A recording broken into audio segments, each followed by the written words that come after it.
Now in this video, we're going to see how to set up your Android device to use Social Attaché. The first step is to go to the Settings app. Now you'll notice on this device that I have a Google Settings app down there in the lower left corner.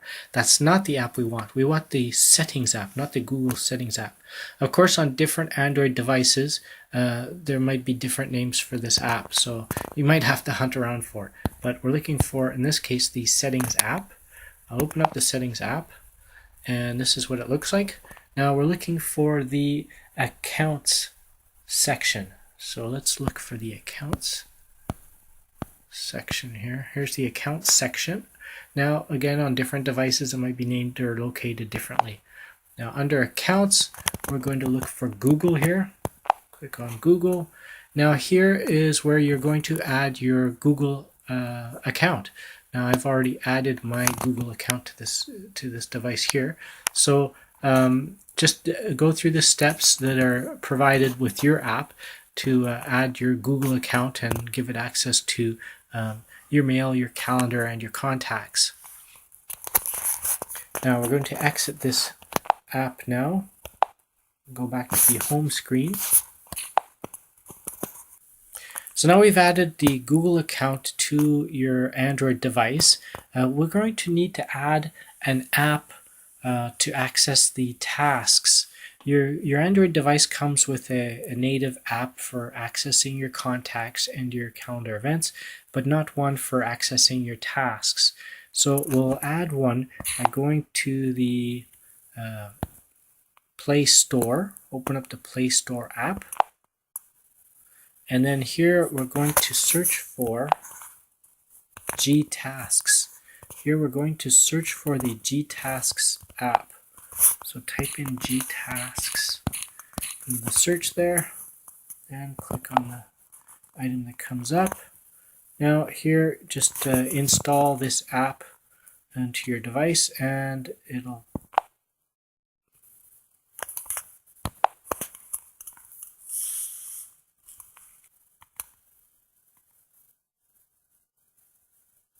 Alright, once you've installed the Gtasks app, you'll want to open it up and go set your Google account for the app.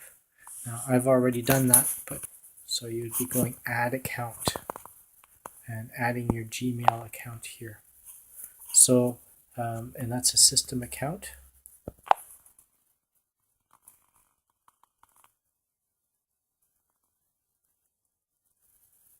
Right, so just go through the steps here to add your account to this app. Once you've done that, your device is basically set up. So let's go now to the home screen and let's open up our Contacts app. There we go there. Open the Contacts app and let's start there. So these contacts, they may not appear on your phone right away. It might take an hour or so for everything to get synchronized. But once they do appear on your phone, let's look at the search feature. So look at the click on the magnifying glass in the top right corner, and in here, if you'll remember in a previous training, we used the business curious tag. Let's type that in here. The business. Oops. Spell it correctly.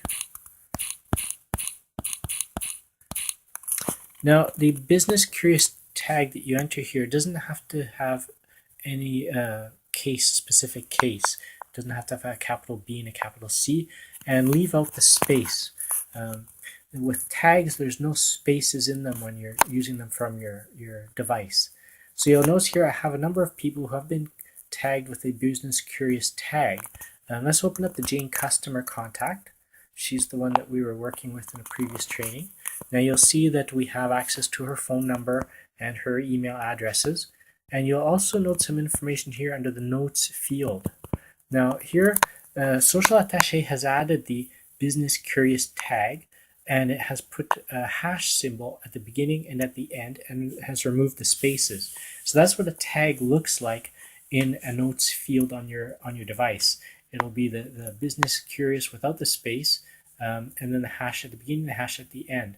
Now the reason there's a hash at both ends and that there's no spaces is to distinguish this from, for example, an address where you'd have the hash symbol and then the house number, a space, and then the street number with the street name.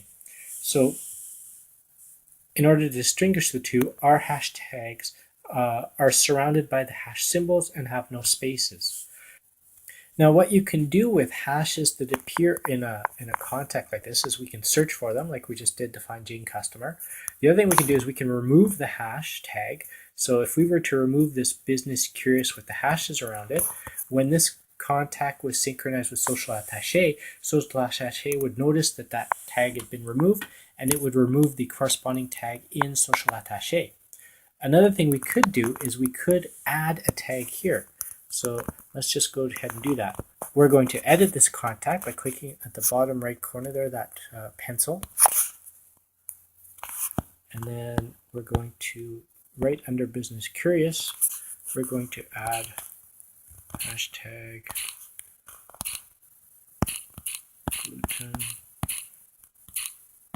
intolerant.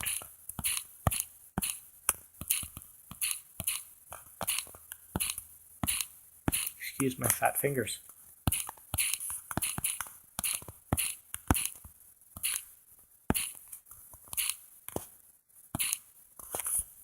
Now always check your spelling, because if you misspell the tag, Social Attaché won't realize that and it will add a brand new tag. So it'll create a new tag with your misspelling and add that to your contact, and that's not what you want. So always double check your spelling and the case. Make sure you got a capital G and a capital I.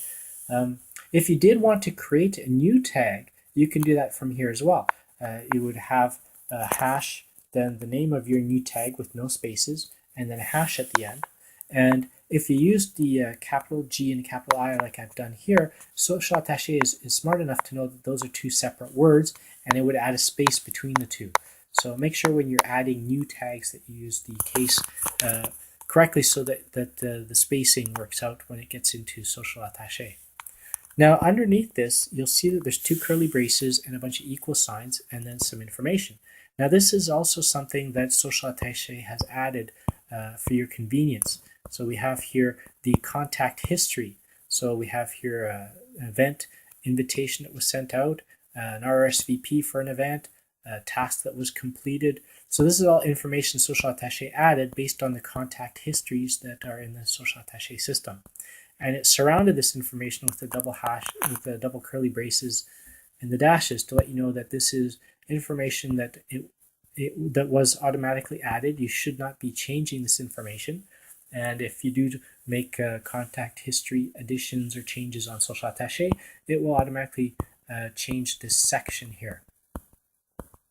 All right, so that's contacts. Let's go look at the calendar app. So exit here to the home screen and let's go open up the calendar app. So your Android calendar app has a search feature. So click on the main menu option in the top left corner. And then the search feature is about halfway down. So click on the search. Now here we're going to look for a home party. Say I just bumped into somebody and chatted a little bit with them and they've indicated some interest in the products. So I've invited them to attend one of my home parties. So I'm going to search my calendar for upcoming home parties by entering the tag here, home party, do a search.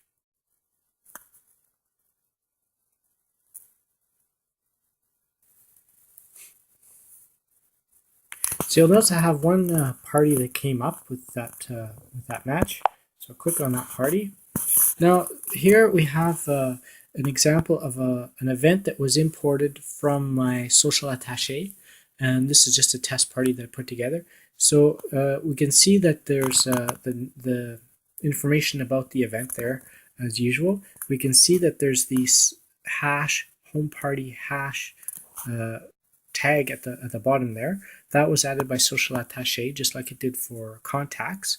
And we have the same facility here. We could add and remove tags as we need through this mechanism by just editing this event. We can see that this event is in my personal calendar. We could change it to my business calendar or put it in any calendar we want to. The one limitation with using apps on your device here is that the event can only be in one calendar at a time. So although on Social Attaché we can put the event in any number of calendars, when you're looking at the event on your Android device, you can only put it in one calendar at a time.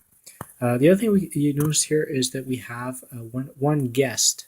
So in Social Attaché, when we add attendees to the roster, they come across on our Android device here as these guests. And we can add or remove guests from here, and they will be added or removed on the Social Attaché side as well. In addition, if we did add a new attendee using this mechanism, if I added it on my Android device here, on the Social Attaché side, that would result in that invitation email being sent out if that option was enabled on the event. Now we can't see that option here because it's only a Social Attaché option, but if we did enable the event to the option to send invitations for an event, then when I added a person through my Android device, it would work the same way as if I had added him on Social Attaché. He would get that email asking him to RSVP for the event. And that's a great feature. It's an additional touch, and the RSVP really does make it more likely that that person is going to actually attend the event. Now let's exit the calendar application here, and let's go open the tasks application that we installed. Let's see if I can find it here.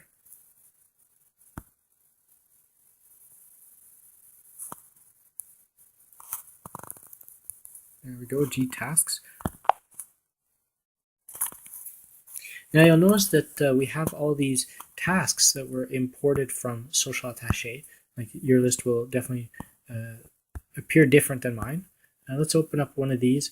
I'll open up this one here. So, this one is a task that was associated with a contact. It was associated with the Joe customer contact. So Social Attaché added the additional information here inside these curly braces with the customer's name, his phone number, and his email address. Now this was added just for convenience to allow me to quickly contact this customer right from my task list. So Social Attaché does try to provide as much information as possible to allow you to do your work, even if you don't have internet access and all you have at hand is the apps on your phone. So let's do a search here to see if we can use the search feature for finding contacts. So we're going to click on the three dots in the upper right corner, and then we're going to click search. And let's search for Joe again. All right. So we see that Joe shows up in two tasks. So the one we looked at and one other. So this just to show that you can use the search feature in your tasks as well to find specific tasks relating to a particular person or an event. Take some time now to try out these different features. We have, to recap, we have the Contacts app, we have the Calendar app, and we have the G-Tasks app that we installed. So those are the three main apps you'll use to work your business on your phone, in addition to the phone app and your email app.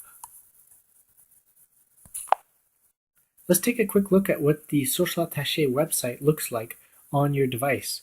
Click on the browser that you most commonly use. In my case, that would be Chrome on my Android device, and navigate to the socialattaché.com.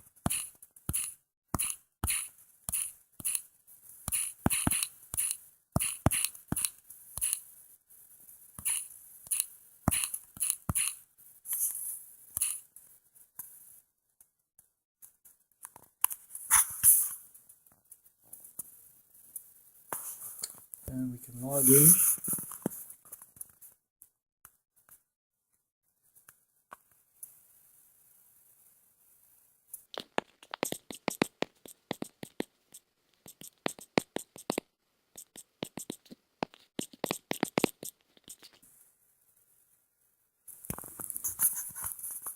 And now once we're logged in, let's have a look at the contacts.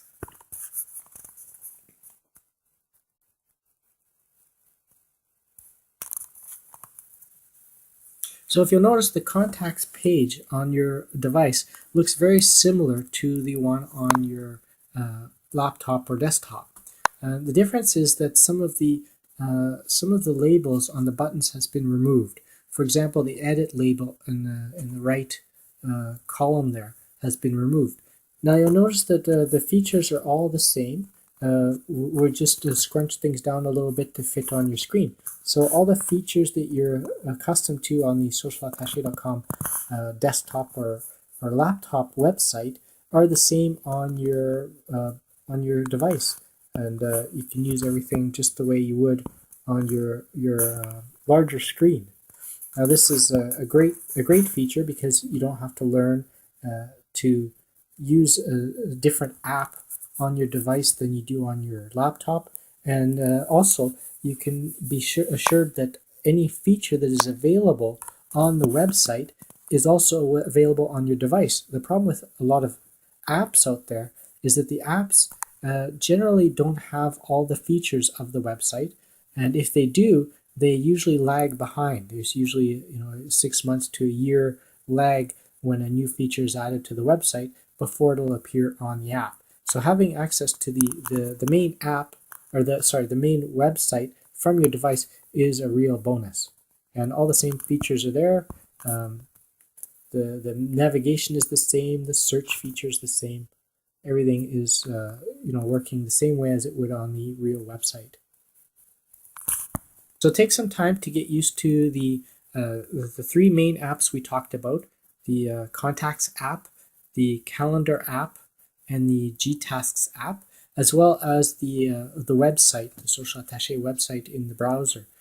Get used to using those on your device for those times when you don't have access to your laptop.